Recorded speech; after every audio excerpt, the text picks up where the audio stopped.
Diduga gara-gara utang, aktor laga Iko Uwais terpaksa berurusan dengan hukum. Ahli bela diri pencaksilat itu dilaporkan atas tuduhan melakukan pengeroyokan terkait utang jasa desain interior.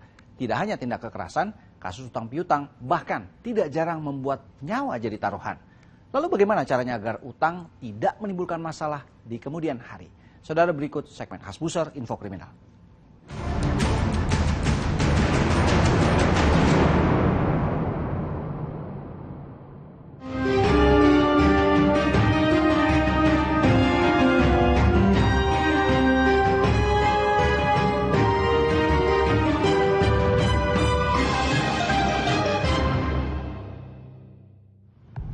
Saudara, permasalahan utang piutang yang berlarut kerap memicu perselisihan antara dua pihak, baik pemberi maupun penerima.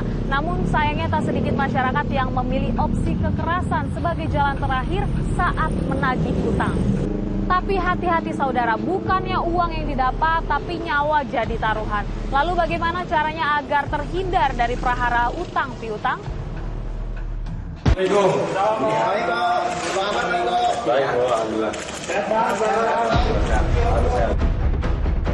Didampingi kuasa hukum, Iko Uwais dan kakaknya Firman Syah akhirnya memenuhi panggilan penyidik Polres Bekasi Kota. Aktor laga itu diperiksa dalam kasus dugaan pengeroyokan terhadap seorang desainer interior yang tak lain tetangganya sendiri. Yang saya harapkan kita berjabat tangan dan nggak ada perselisihan lagi, dan saya sangat prihatin. Mudah-mudahan dari saya kedepannya pribadi, teman-teman dan teman-teman wartawan semua nggak ada lagi yang seperti ini segala macam, insya Allah yang saya cintai semua. Komunikasi dengan terus kita usahakan untuk tetap berkomunikasi dengan baik, soalnya ya saya bilang tadi saya cinta damai. Untuk saudara Iko dan saudara Firmansyah statusnya masih saksi terkait peristiwa yang dilaporkan dari saudara RD. Apabila memang ditemukan peristiwa tindak pidananya, maka kita akan lakukan gelar perkara. Jadi panggilan-panggilan berikutnya nanti berproses.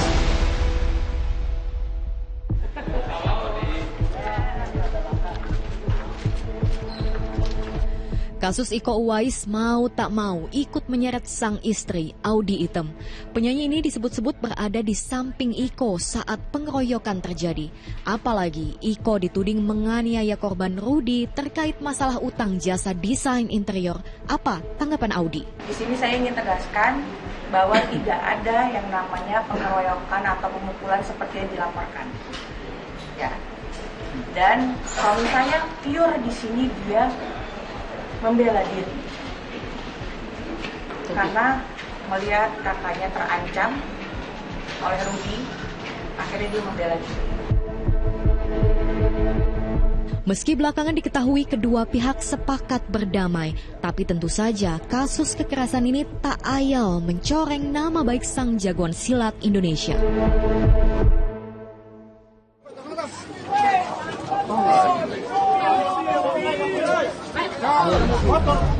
Sejumlah pedagang di Pasar Induk Cikopo, Purwakarta berupaya menolong Teddy Ginanjar, rekan mereka yang terkapar dengan sejumlah luka senjata tajam. Naas, nyawa pedagang sayur sawi ini tidak dapat diselamatkan setelah dianiaya Ahmad Fauzi, pedagang cabai. Diduga kasus perkelahian maut antar sesama pedagang yang viral di media sosial ini dipicu masalah utang piutang. Niat korban menagih utang 15 juta rupiah justru berujung tragis.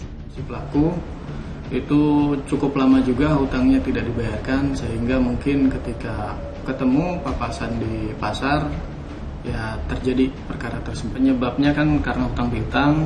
Ketika ketemu, si korban ini memukul terlebih dahulu sehingga ada refleks dari si pelaku untuk mengambil senjata tajam.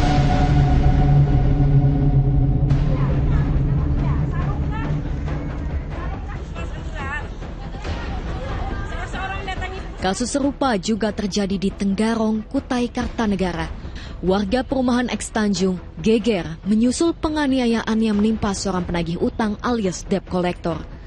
Korban, Reihan, warga Samarinda berusia 21 tahun, mengalami luka senjata tajam di bagian perut dan leher. Sementara pelaku, Tommy, 31 tahun, adalah warga setempat, selaku pihak yang memiliki utang sebesar 4 juta rupiah. Tommy mengaku kesal dengan sikap kasar sang debt collector saat menagih cicilan mingguan sebesar Rp50.000. Ia pun akhirnya menyerahkan diri ke polisi. Kemudian korban berkata kasar pada saat pelaku menagih utang, ya, membentak pelaku dan mendorong anak pelaku dan memaki istri pelaku. Lagi-lagi, upaya kekerasan kerap dipilih sebagai jalan terakhir saat melakukan penagihan utang. Padahal tindak main hakim sendiri jelas tidak bisa dibenarkan dan hanya berujung pada aksi lain yang bisa menimbulkan masalah lainnya. Sekarang ini berkembang cara-cara yang sebenarnya sudah masuk wilayah pidana, yaitu dengan cara memaksa. Itu tadi ada menekan, ada intimidasi, memakai tangan pihak ketiga yang disebut debt collector itu. Debt collector sendiri sebenarnya bukan profesi terlarang, ya, profesi penagih hutang itu nggak ada masalah gitu, sepanjang penagihannya tidak melanggar hukum. Lalu bagaimana caranya agar utang tidak menimbulkan masalah di kemudian hari? Sangat penting membuat perjanjian hitam di atas putih antara kedua belah pihak, baik pemberi maupun penerima, agar nantinya utang tidak menjadi masalah di kemudian hari.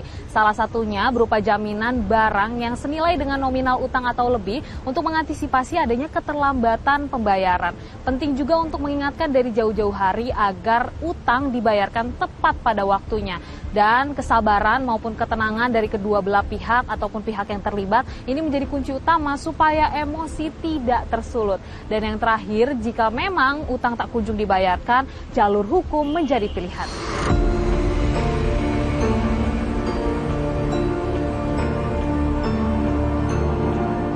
Ya saudara, perkara utang piutang memang pelik. Mereka yang terlilit tentunya akan pusing bukan kepalang, karena bagaimanapun utang wajib dilunasi.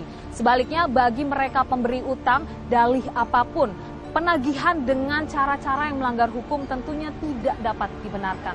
Demikian info kriminal kali ini, saya Priscilia Claudia, Dedi Sunandar melaporkan dari Jakarta.